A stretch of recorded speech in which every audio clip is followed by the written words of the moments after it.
Welcome to the Dreamit Dose. In the next 5 minutes, we're going to talk about how over half the startups we see get total addressable market or TAM totally wrong.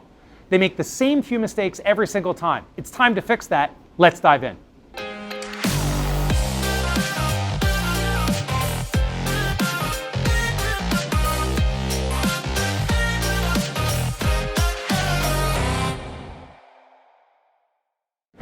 First big mistake we see people make, they say, oh, if I could just get 1 to 2% of the market, it's a huge total addressable market. Absolutely not. You cannot do a top-down estimate. You've got to come bottoms up. Next thing people do, say, okay, great, I'll do it bottoms up. The first example they'll say is, wait a second, look how big the problem is. The total addressable market, they say, look at the impact. For instance, a very unfortunate problem in the US today is the opioid crisis. They'll tell us the opioid crisis is a $100 billion problem. Right, that's the size of the problem. It's not the size of the market. You can't define the size of your market being the size of the problem. Doesn't work that way. That just shows how much pain is around the problem. Next big mistake we see people make, they say, look, the market's absolutely huge. There's so much room in it. The market, for instance, Toyota sells in Priuses in the United States today about $6 billion worth of Priuses. Right, that's the size for Toyota of the Prius. That's not the size of your market. Let's say you were selling into the automotive market or you're selling into the hybrid market. That's not the size of your market. That's the size of their market. No, by the way, you don't even exist yet. So it doesn't count for you. That's not your total addressable market. Let's take that example a little bit further, and I'll just come up with something a little out there, but we see some crazy things. Somebody says, I'm making a cup holder for Priuses. I'm selling into a $6 billion market. No, $6 billion is the value of the market for Toyota. They sell Priuses. You sell cup holders.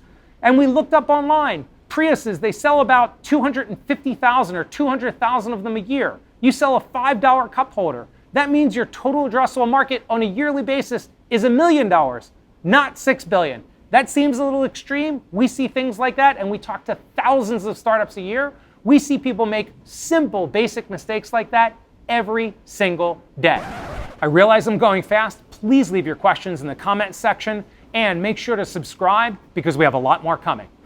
Okay, so how do you do the TAM correctly? Pretty straightforward. How many customers times the price? So what's your total available market of customers? What's the price you're charging? That is your TAM. Some things to think about and be careful. When you talk about customers, is it truly your target customers, the real people that are going to use it? Be careful about that they are real potential customers and buyers.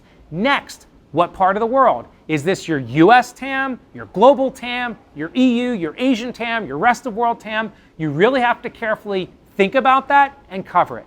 The next thought is pricing. If you're super early stage and you haven't sold anything yet, how do you know that's the price you're actually going to get? How do you de-risk that critical assumption?